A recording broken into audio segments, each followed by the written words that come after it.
हर हर महादेव, जय शिव शंभू। कैसे हैं मित्रों?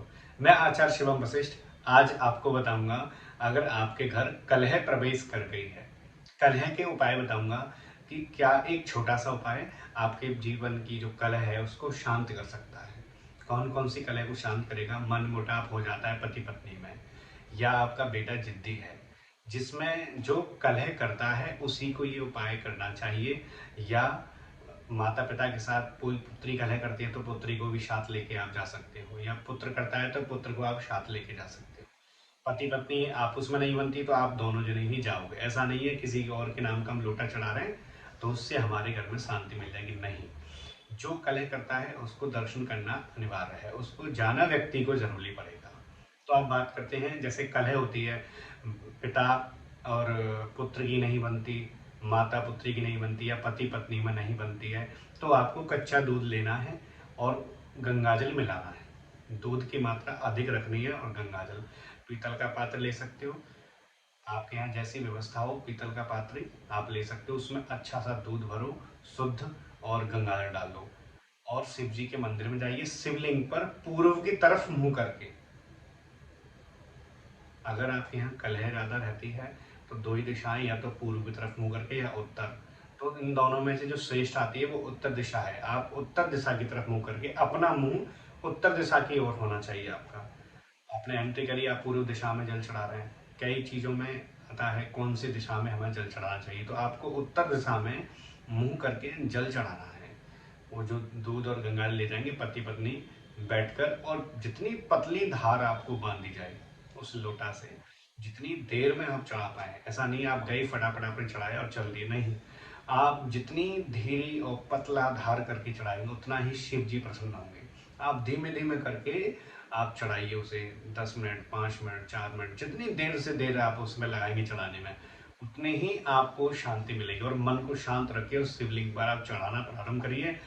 आप नित्य शुक्रवार के दिन, इस श्रावण है तो नित्य शुक्रवार रोज भी जाओगे तो ज्यादा आनंद आएगा, रोज भी जाओगे ज्यादा सुख शांति वृद्धि। इन 2 महीना में, श्रावण के अधिक मास और श्रावण में, दोनों महीना में आपको इतना राहत मिल जाएगी। अगर आप प्रतिदिन चढ़ाएंगे तो धन की कमी नहीं रहने वाली। कहीं ना कहीं आपका रोजगार बनना प्रारंभ होगा, या जिनके रोजगार नहीं है उनके रोजगार बनना प्रारंभ होगा, या जो जॉब कर रहे हैं उनको परेशानी आ रही है तो उस जॉब में राहत मिलना प्रारंभ होगी। पति पत्नी में कलह है तो वो शांति मिलेगी। आप दोनों जाइए उत्तर की तरफ मुंह करके, और वो धीमे धीमे उस जल को आप शिवलिंग पर चढ़ाइए। शिवलिंग पर जल चढ़ा के और वहीं बैठ के शिव चालीसा का पाठ करिए। हे प्रभु हमारे घर में सुख शांति करिए। शिव जी को नमंत्र दे के आइए, प्रभु आप हमारे साथ चलिए, अपने घर आओ, घर आकर फिर एक दीपक जलाइए इनके नाम का, प्रभु आप हमारे यहाँ विराजमान रहो। आप देखेंगे अगर जो उपाय भक्ति भाव से अगर ये आपने 2 महीने पूरे कर लिया, श्रावण श्रावण, तो आपके जीवन से कलह धीमे धीमे करके चली जाएगी, मन मुटाव कम हो जाएगा, तथा घर में सुख शांति मिलना प्रारंभ होगी। जो पुत्र कलह करते हैं उन पुत्र को आप भेजिए, बात करके उनके साथ जाइए, उन पर जल चढ़वाइए। दूध चढ़ाने से उनकी बुद्धि चेतन होगी। अगर जिन बच्चों के दिमाग कम है, जिनमें या याददाश्त करने की क्रिया कम हो गई है, तो आप कच्चा दूध गाय का मिल जाता है तो गाय के दूध में मीठा मिलाइए और शिवलिंग पर चढ़ाओ।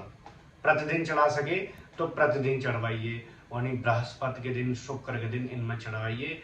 इससे उसकी बुद्धि सही होना प्रारंभ होगी। अगर प्रतिदिन 1 महीने लगातार अगर उसने मीठा दूध शिवलिंग पर चढ़ा दिया तो बुद्धि पुत्र की चेतन हो जाएगी, तथा उसके इतना बल मिलेगा कि झगड़ा तो भूल ही जाएगा, और पढ़ाई लिखाई या कोई रोजगार करता है उसमें उसका दिमाग आना प्रारंभ होगा। तो ये आपको उपाय करने हैं। अगर मैं अब आपको दूसरी वीडियो में बताऊंगा कि आपको ऐसा कौन सा उपाय करना है जो आपकी कुंडली में काल शब्द दोष बन रहा हो, या राहु की महादशा चल रही है आप पे, या राहु आपके केंद्र में कहीं खराब बैठा है, तो उससे राहत कैसे मिले, उससे इस श्रावण में कौन सा ऐसा उपाय करना है जो उससे शांति मिले, और तथा राहु मंदा हो जाए, राहु शांत हो जाए और हमारे काम बनना प्रारंभ हो जाए। जय महाकाल।